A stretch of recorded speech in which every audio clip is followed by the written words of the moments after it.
सच्ची खुशी के लिए इस चैनल को सब्सक्राइब करना बिल्कुल मत भूलिए। धन्यवाद। हाय। कल हमने डिस्कस किया था कैसे दुनिया में जो भी है हमारा सब टेम्पररी, जैसे कि हमारे रिलेशंस, हमारा प्रॉपर्टी, हमारे रिश्ते नाते, हमारा शरीर जो सबसे प्यारा है, ये सब एक दिन छोड़ना पड़ेगा पक्का। इतिहास में देखा है हमने, बड़ा सा बड़ा व्यक्ति, पावरफुल, छोड़ना पड़ा सब।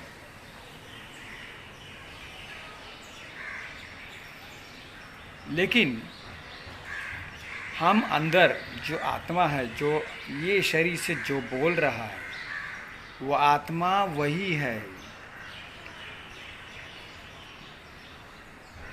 जैसे कि एक ज़माने में एक आदमी साइकिल चला रहा था, थोड़ा भौतिक उन्नति हो गया तो साइकिल से फिर मोटरसाइकिल पे आया, मोटरसाइकिल से फिर गाड़ी में आया। उसका भौतिक उन्नति हो रहा है, बट वो वही व्यक्ति है। ये भाव वही व्यक्ति कहाँ से आता है? शरीर से नहीं। शरीर तो रोज चेंज होता है, अंदर का आत्मा से आता है भाव, मैं वही व्यक्ति हूँ। जैसे कि आपका बचपन का फोटो निकालिए, अभी का फोटो देखिए आप, दोनों में जमीन आसमान का फर्क है, बट आप वही व्यक्ति है। ये भाव कहाँ से आता है? अंदर वाले आत्मा से, शरीर से नहीं। शरीर तो चेंज हो गया। जब हम 2 साल के थे तब हमारा फोटो कैसे था?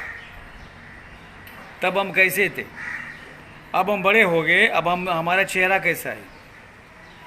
2 साल के बच्चे का चेहरा और अभी का चेहरा में हमारा जमीन आसमान का फर्क है, कोई सिमिलैरिटी नहीं है। फिर भी मैं वही व्यक्ति हूँ। ये भाव कहाँ से आता है? शरीर से नहीं, अंदर का आत्मा से। आत्मा बोल रहा है, शरीर नहीं।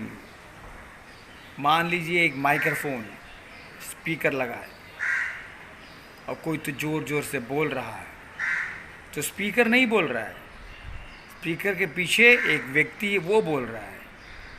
उसी तरह हमारा बॉडी एक स्पीकर है, स्पीकर नहीं बोल रहा है, स्पीकर के अंदर का आत्मा बोल रहा है। इसको हमको ठान के चलना है, इस ज्ञान को। क्यों? कोई बोलेगा भैया ऐसे में मेरे को इंटरेस्ट नहीं है, ये आत्मा का ज्ञान, शरीर का ज्ञान, देश का ज्ञान, इस समाज का ज्ञान नहीं चाहिए मेरे को। लेकिन मेरे भाई, मनुष्य को ही ये सारे ज्ञान का डेवलपमेंट करना है। यहाँ जब ये ज्ञान डेवलप होगा कि दुनिया टेम्परेरी है, मेरे को ये दुनिया में एक मेहमान जैसे रहना है, मेहमान की तरह जाना है। इस जगत में मुझे मालिक की जैसा नहीं रहना है। जब ये भाव हम डेवलप करेंगे, ध्यान से सुनिए, ये भाव जब डेवलप करेंगे हम अपने माइंड में, तो ये झगड़े, ये राइट्स, ये ईर्ष्या, जलन नहीं होगा। It's very important. मनुष्य जीवन में ही हम ये सब ज्ञान डेवलप कर सकते हैं। पशु पक्षी के शरीर में ये सब ज्ञान डेवलप नहीं, उसमें भी एक आत्मा है, लेकिन वो आत्मा फंस चुका है। कैसे? एक भैंस के शरीर में आत्मा है, वो आत्मा भी जब मनुष्य बनेगा मनुष्य की तरह काम करेगा, लेकिन अभी वो आत्मा भैंस के शरीर में फंस चुका है, उसके पास कोई भी फ्रीडम नहीं है, वो शरीर के अनुसार ही काम करना पड़ेगा। अभी हम मनुष्य के शरीर में, अब हम भी शरीर के अनुसार ही काम करेंगे,